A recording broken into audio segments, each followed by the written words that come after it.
vehicle still moves to this day. With enough love and grease, it can spin around in a full circle. Can it really?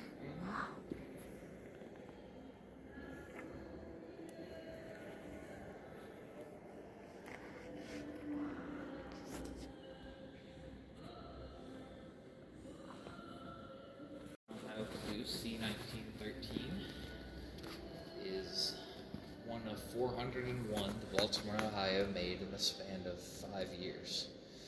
This caboose was presumed to be made in 1924, which means it's the 13th one of their production.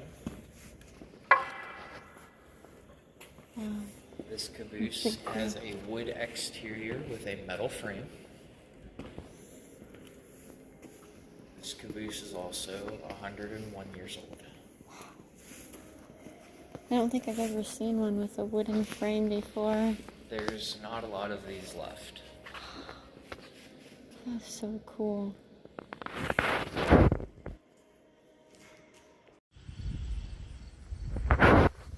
Washing facility. It used to be fully enclosed with exterior frame walls. Now it is only the exoskeleton. That's pretty cool though. You can still see some of the lights that are still hanging. So what was that first building back there then? That is the Frog and Switch shop. So the doors that are currently open lead to the blacksmith shop, which is where they would have made any of the parts. Oh, sweet. Okay. And then what was this building? This building is the bridge machine shop. Okay. So that's where they would build small bridges for the railroad. Oh, and they would build different bridge parts.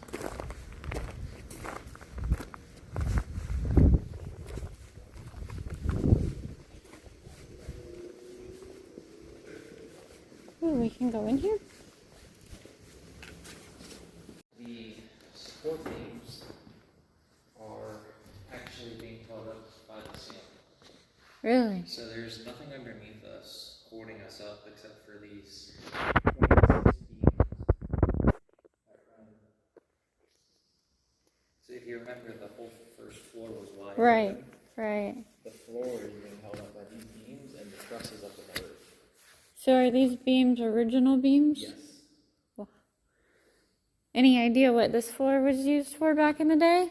It was a carpentry shop. Oh. So they did woodworking up here to explain the big doors. Okay. But they also used it as a storage place because that office, which does not date back to the 18s, it's more 19s. Okay. That office has a whole bunch of different filing cubbies, and I think the latest one is 1924. Out in front of this building, if you drove in that grass area, there was a heavy beam crane that would sit out front to help carry the bridges out. You can see here is a bridge that they would have built in the first floor. It's really cool. Or any type of metal work that needed to be done was done over here. So if they needed to make like a railroad spike, or if they needed to make anything that is out of the ordinary, they could make it here in this event.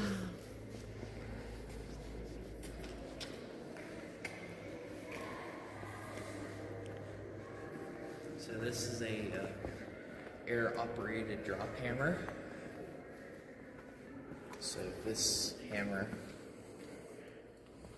basically, its name, it would help them, I guess, forge metal. It would have been the blueprints of what would have actually been inside. The only thing left is the rivet heater and the main office and so this, and the rivet heater, the office, that office, and the rivet heater is all that's left.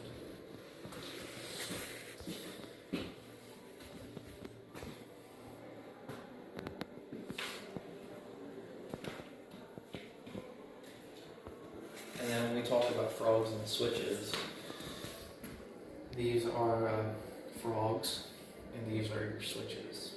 Okay. So, your switches, which would divert the train over tracks, and your frog basically was a splitter track, which basically meant the train went straight through, and the train could also go over that same piece of track.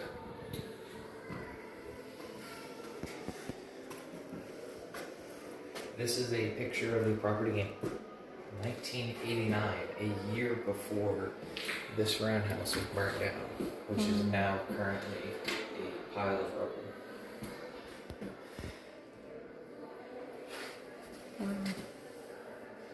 And these are just some pictures of frog and switches that they would have been. This is actually from next door. Wow. That's so cool. We're playing with middle schoolers. A couple middle schoolers got inside the roundhouse when it was left by the railroad, and they started playing with fire, and they caught the railroad's pallet stash on fire. That was in May 1990. And the roundhouse did not have a cast iron frame, it had a wood frame. Oh, dang. As you can see here. Which is why a lot of it went up in flames and there's really nothing left. Wow, that's crazy.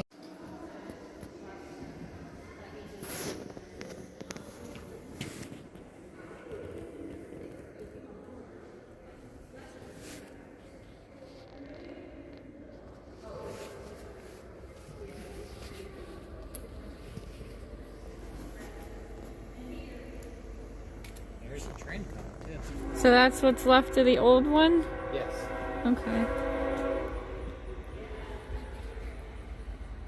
Do you get a lot of trains through here every day? This is, I think, our fourth one. Oh, really? That's it? Yes. Okay. Is it mostly CSX? Yeah. And Mostly few CSX and Amtrak?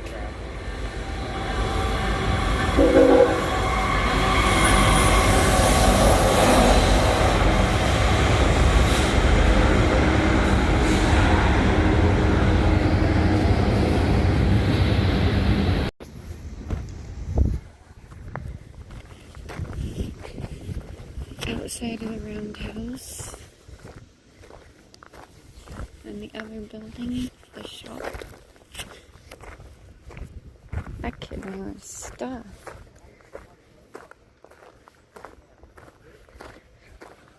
Oh. The bad thing is I am stuck here.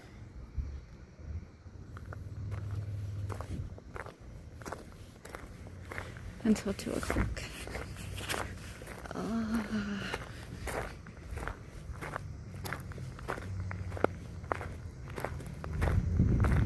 Alright, I'm gonna walk to that old train tower then. Wow. So it was a basement.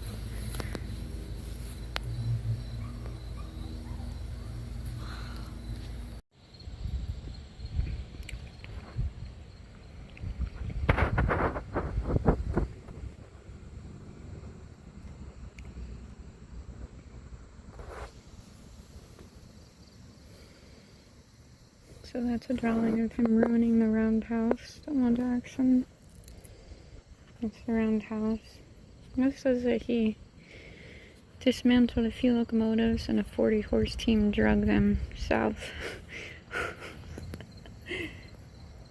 Wow.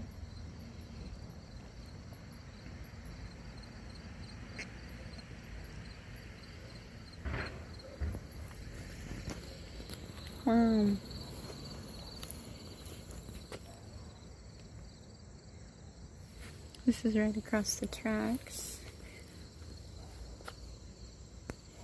Albert Fink is the guy who designed it. That's who that kid that was giving me the tour was talking about. Oh, look at all the tracks back then. Okay.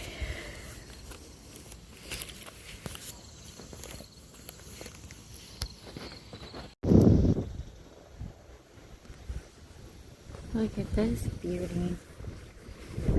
That over there is the old mill. But I don't know what this beauty is.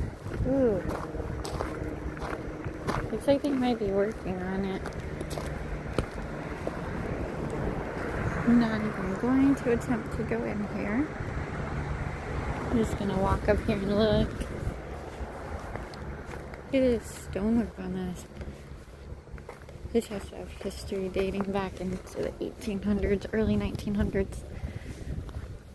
I wish they had a historical marker. Yeah, they're working on the back half.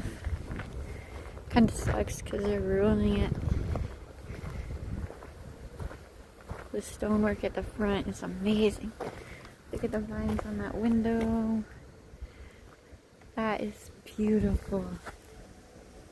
Not even gonna mess around, but just look at that.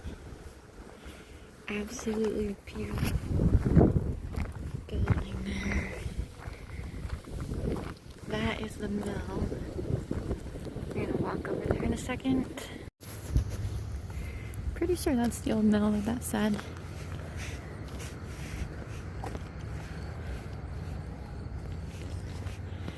I'll have to double check. I could be wrong. No alignment shop.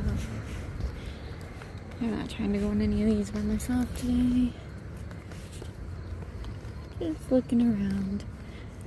An Amtrak building there. We've got the Amtrak cars there.